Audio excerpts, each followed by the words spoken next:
Hi అందరికీ నమస్తే శనార్థి. ఇవాళ మేము మహారాష్ట్ర సోలాపూర్ దగ్గర ఉన్న తుల్య భవాని అమ్మవారి దర్శనానికి రావడం జరిగింది. అయితే నేను ఫ్రెష్ అప్ అయినాక మేమంతా బ్యాంగిల్స్ వేసుకోవడం జరిగింది. నేను ఫస్ట్ పెద్దమ్మ వాళ్ళు అందరం మేము శివశక్తులం అందరం బ్యాంగిల్స్. హాయ్ ఫ్రెండ్స్, అందరికీ నమస్తే శనార్థి. ఇవాళ మహారాష్ట్ర తుల్య భవాని టెంపుల్కి రావడం జరిగింది కదా. ఇక దర్శనానికి వెళ్తున్నాము, రెడీ అయినాము. నేను, చెల్లె, సాయి, శివ అండ్ వదిన ముందలున్నారు. పెద్ద శివ అని ముందటున్న ఇద్దరు మా వదిన వాళ్ళ ముందలున్న మా అన్నయ్య, మా పెద్దనైన అందరు కలిసి మేము దర్శనానికి వెళ్ళడం జరిగింది. మా ఫ్యామిలీ మొత్తము అట్లా.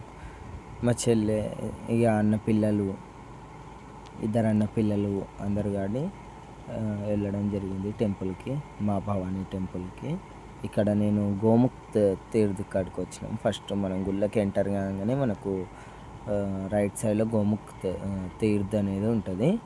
అక్కడ కాలు చేతులు కడుక్కుంటారు. అక్కడ ఉన్న నీళ్ళను శివలింగం మీద అభిషేకం చేస్తారు. అట్లా అక్కడ దర్శనం చేసుకొని వాటర్ తోటి అక్కడ ఉన్న శివలింగానికి అభిషేకం చేసి మేము టెంపుల్లోకి ఎంటర్ అవ్వడం జరిగింది. ఈ విధంగా అవుట్లుక్ ఎట్లుందో చెప్పండి నాకు శారీలో. ఆ విధంగా నేను, మా తమ్ముళ్ళు ఇద్దరు, సాయి, శివ అని నిజామాబాద్లో ఉంటాడు సాయి, మంచిర్యాల శివ రావడం జరిగింది. అట్లనే కలిసి వెళ్ళడం జరిగింది. ఇగో ఇక్కడ మనం ఎంటర్ అవుతున్నాం అన్నట్టు గోముఖ్ తీర్థ్ ఇక్కడికి. ఇది వచ్చేసి గోముఖ్ తీర్థ్. నంది నోట్లకి వెళ్ళి వాటర్ వస్తాయి. ఇట్లా కాలు చేతులు కడుక్కుంటారు, తల మీద వాటర్ చల్లుకుంటారు. కొంతమంది ఏమేమి తల మీద వాటర్ చల్లుకోవడం జరిగింది. ఇక ఆ వాటర్ తోటి మనము శివలింగం మీద అభిషేకం చేయడం జరుగుతుంది. ఎట్లా అనమాట. ఇక మా వదిన, మా చిన్న వదిన వెనకాల ఉన్నామే, మా పెద్ద వదిన, పిల్లలు వాళ్ళంతా ఆ నీళ్ళు పట్టుకొని చేతుల దోశల్లో పట్టుకొని అభిషేకం చేస్తారనమాట. ఇక్కడ మా శివ, మా తమ్ముడు అండ్ సాయి నా బ్యాక్ సైడ్ ఉన్నవాడు మా తమ్ముళ్ళు ఇద్దరు, సాయి, శివ అనమాట. వాళ్ళు కూడా రావడం జరిగింది తుల్యపూర్కి. ఈ విధంగా ఇది మనము టెంపుల్కు ఎంటర్ అవడం అన్నట్టు. ఎంటర్ అవుతూనే అమ్మవారి హోమగుండం అన్నమాట ఇది. ఇక్కడ దసరాకు అమ్మవారికి గొర్రెపోతు దర్శనం బలి ఇవ్వడం జరుగుతుంది. అట్లా ఇక్కడ అగ్నిలో గొర్రెపోతు అనేది కట్ చేసి అక్కడ హోమంలో వేసేస్తారనమాట.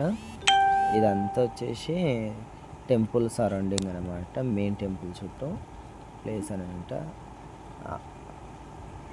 ఆ విధంగా ఇక్కడ టెంపుల్కి అనేది మేము ఎంటర్ అవుతున్నాం అనమాట. ఎంటర్ అయినాము. ఆ టైం మేము వెళ్ళిన టైంకి అమ్మవారి అభిషేకం కూడా అవుతుంది గర్భగుడిలో. ఈ విధంగా అక్కడ చూడండి దూరంగా వీడియో మనకు లైవ్ వీడియో ఉంటుంది అనమాట అభిషేకం గుళ్ళో ఏమవుతుందో తెలుస్తుంది బయటికి వెళ్ళి. మేము ఏ టైంకి అభిషేకం అవుతుంది అనమాట. జ్యోతి ఎంటర్ అవుతున్నాం మేము ఇప్పుడు లైన్లకు, మన ఫ్రీ దర్శనం లైన్లకు ఎంటర్ అవుతున్నాం అన్నట్టు. రష్ ఏం లేకుండా ఖాళీ మేము డైరెక్ట్ దర్శనానికి వెళ్ళిపోయినాం అనమాట. ఏ చిన్న రష్ కూడా లేదు టెంపుల్లో మేము ఎంటర్ అయ్యే టైంకి. ఇక మా అన్న కొడుకు అనమాట, పెద్దన్న కొడుకు, మా చెల్లె అన్నట్టు రైట్ సైడ్లో ఉన్నది నేనమాట. నాకు వీలున్న కాడికి బ్లాగ్ అనేది తీయడం జరిగింది. ఈసారి నెక్స్ట్ టైం పోయినప్పుడు నేను మంచిగా అక్కడ షాపింగ్ అదంతా ఒక బ్లాగ్ చేస్తాను నెక్స్ట్ టైము. ఈసారి షాపింగ్ది బ్లాగ్ అనేది మిస్ అయింది. ఓకేనా ఫ్రెండ్స్, లైక్ చేయండి, షేర్ చేయండి, సబ్స్క్రైబ్ చేసుకోండి నా ఛానల్, యూట్యూబ్ ఛానల్ అనమాట. ఇదంతా లైన్స్ అనమాట. ఇది దసరా టైంలో మొత్తం రష్ ఉంటుంది అనమాట.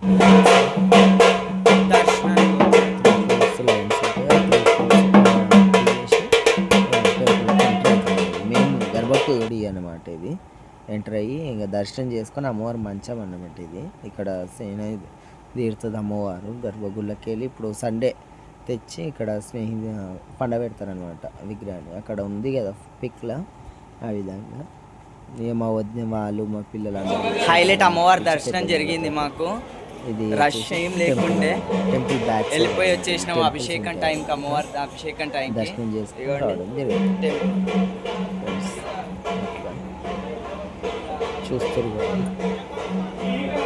టెంపుల్స్ రష్ ఉంది కానీ అంత రష్ లేకుండా మంచిగా దర్శనమైంది. అమ్మవారు మూల విరాట్ అభిషేకం టైంలో అమ్మవారు దర్శనం చేసుకోవడం చాలా చాలా సంతోషంగా ఉంది. చాలా హ్యాపీగా ఉంది. సెకండ్ టైం అమ్మవారు అనుగ్రహం అన్నమాట. అభిషేకం టైంలో దర్శనం చేసుకోవడం ఆఫ్టర్ 1 ఇయర్ తర్వాత పోవడం జరిగింది. ఇక్కడ అమ్మవారికి మొక్కడం జరుగుతుంది.